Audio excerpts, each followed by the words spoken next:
Positioning, I see a lot of problems with newer folks, positioning henna patterns. If you're working with someone's wrist, you really want to take a second and look at and see where those wrinkles are. And that pattern should be placed, about an inch above where those wrinkles happen.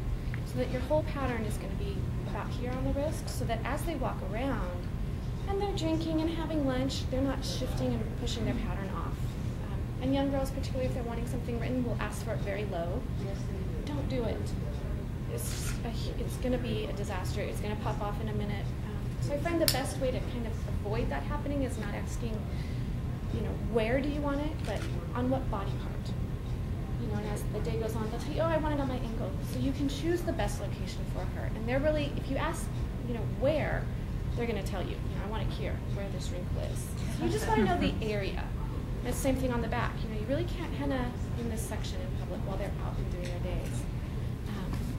The ankles are the same situation. Again, you'll see a lot of patterns, particularly with newer people, that are right here on the top of the foot and up the ankle. There's nothing that's going to make a gal's foot look fatter than that location. And also, again, walking, she's going to pop it all off. So I like to look for the ankle bone, and I go about 3 fingers above the ankle bone to where I start the pattern. Then I work up the leg, so that you're starting at the thinnest point of someone's ankle, and it's much more flattering. That said, if you're going to trail down a little, you're going to avoid that. But you want the bulk of the pattern at the narrowest parts of people's bodies. It's much more flattering. If people want on their shoulders, I always have them sit on the ground or on my little stool, and I sit behind them. So I have the leverage. I can control my shoulder and I can lean on them. Same thing with the chest. I have them below me, so I'm just right above them, and I'm really well situated. So that's a nice way to do it. It just helps protect you. Lower backs, if you feel on your back and you bend over, you've got like a 3-inch stretch. So if your customer's sitting down, their back is really stretched out, and as they stand up, it's collapsing, and your beautiful, lovely floral pattern is now this little squishy, fat, ugly pattern. So for lower backs, you really want to have somebody stand up, and have them hang on to whatever's in front of them. Girls tend to pass out when you do their lower backs. I don't know if they're locking their knees, or if it tends to be that we're out in the sun a lot. I think most of us gals that have been doing the festivals for more than a couple of years have had girls eat it in the booth. Really want to.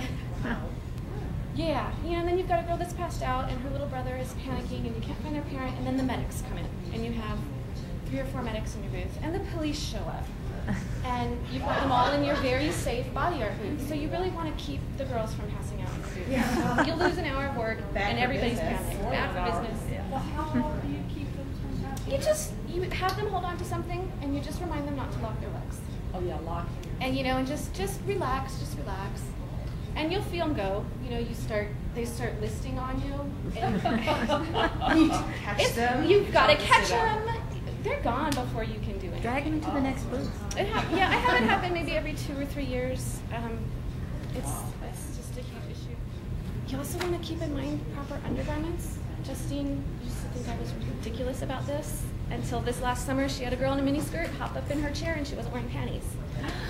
And Justine's sitting at that height. So I want everybody to wear panties while they work. It's really frustrating when that happens.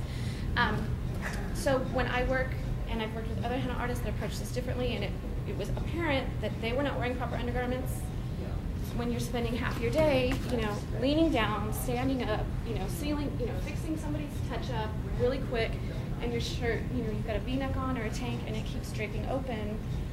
It's just not professional. In the end, you want these families to invite you into their home for their kid's birthday party. Keep everything covered. If you're wearing jeans and a t-shirt, make sure that your thong's not sticking out of the top of your pants. Sealants. Aftercare for henna. The gals that live in the Pacific Northwest, they live in the rainforest. So you'll see them on the forum. Katie, Bashan, Justine, and then some girls on the East Coast. They live in rainforests. So if they're telling you they don't use sealants, they're getting 300 inches of rain a year. I live in Southern California. On Sunday, we had 10% humidity. So Justine doesn't use a sealant because she's at 60% and I'm 10%. There's no way I can do my job without sealants. So if you're anywhere in the central part of the country, either coast, it's like maybe from the deep south, it's really humid, sealant is really important. I like to use a little lemon sugar spray. That's day. Every single client of mine leaves with aftercare instructions and sealant. It's mandatory. You know, they'll come back, no, I don't have to do this. But if they leave with your instructions, first of all, they have the instructions. So if they don't follow them and they call you the next day, this didn't work. Did you get the instructions? Yes. Did you read them? No. Your job is done. You did the best job you could do. They had to do the other 50. When we're doing henna at an event, any event, a bar mitzvah or a sweet 16, or a huge festival with 100,000 people, everybody comes back for sealant. We do our pattern and I ask them to come back in 15 minutes to have it sealed up. Come back implies that they must leave. You can't have everybody in your booth. Because if you're there with you and your assistant, maybe 2 other girls working, and you each have 3 customers, it's like 8 people in your 10 by 10. And if they each have a friend, you're at 10 or 12.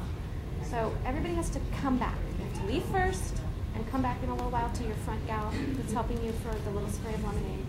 It's one more experience where they can have a positive exchange with you, a smile, how's it doing, if it needs a little touch-up, do you have any questions, and by the way, we're available for parties. So you want to take, you know, they should probably be having maybe 3 interactions with you guys. You have the girl at the front that's taking the money, the henna with you, and then the aftercare.